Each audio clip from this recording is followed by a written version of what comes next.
اب یہ اس سے دو چیزیں ہمیں سمجھ آتی ہیں سبحان اللہ. ایک تو رونا دعا میں عاجزی انکساری اختیار کرنا, اور دوسری بات اللہ کے وسلم کی ہمارے لیے دعا.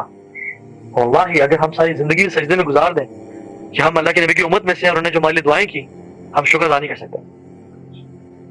تو کبھی کبھی نا 2 نفل پڑے شکرانے کے کہ الحمدللہ امت محمدیہ میں سے جن کی تعریف, جن کی عظمت, جن کا پاک ہونا اللہ تعالیٰ نے خود بیان کیا, جن کی نگاہوں کا پاک ہونا, وما زاغ البصر وما غوا, خود بولا, جن کی زبان کی پاکیزگی, وما ينطق عن الهوى ان هو الا وحی یوحی, جن کا جو ہے جلسہ اور جن کی پریزنس اللہ تعالیٰ نے پاک قرار دی, جن کی امت کے بارے میں کہا کہ کنتم خیر امت اخرجت للناس. محمد صلی اللہ علیہ وسلم یہ وہ ہستی ہیں کہ جنہوں نے ہمارے لیے دعائیں کی, اور اللہ تعالیٰ نے کہا کہ انا سنردیک فی امتک ولا نسوک, ہم آپ کو راضی کر دیں گے آپ کی امت کے معاملے میں, اور ہم ان کو بھولیں گے نہیں, ہم ان کو بھلائیں گے نہیں. اور یہی وجہ ہے کہ آج ہم اتنے گناہوں میں ہیں لیکن ہمیں بندر و خنزیر نہیں بنایا جا رہا اور ہمیں تباہ نہیں کیا جا رہا. یہ رسول اللہ صلی اللہ علیہ وسلم کی دعائیں ہیں. اسی طرح سے دعا کرتے ہوئے اللہ تعالیٰ کے نام لینا. اللہ تعالیٰ خود کہتے ہیں وَلِلَّهِ الْأَسْمَاءُ الْحُسْنَى فَادْعُوهُ بِهَا, اللہ کے تمام خوبصورت نام ہیں, ان کے ذریعے دعا مانگو.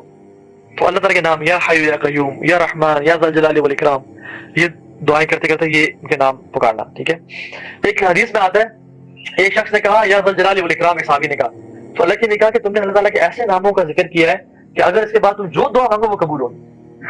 اور ایسے وہ صحابی کے نہیں تھے, ہم سب کے لیے جو شخص یا ذا الجلال والاکرام اس کے بعد جو دعا مانگے وہ قبول ہوگی.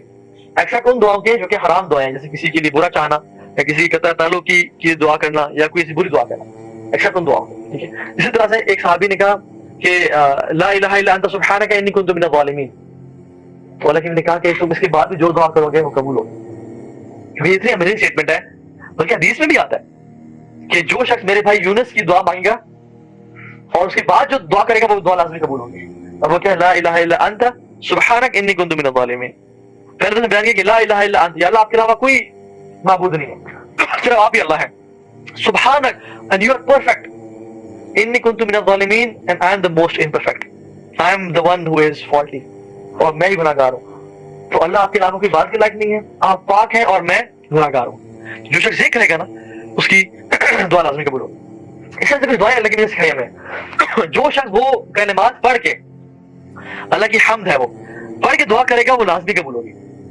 ایک حدیث میں آتا ہے جو شخص پڑھے گا نا اللہم انی اسألک بانی اشہد انک انت اللہ لا الہ الا انت الاحد الصمد الذی لم یلد ولم یولد ولم یکن لہ کفوا احد. جو شخص یہ کلمات پڑھ کے دعا مانگے گا اس کی دعا کبھی رد نہیں کی جائے گی, اور یہ آپ کو کتابوں میں مل جائے گی.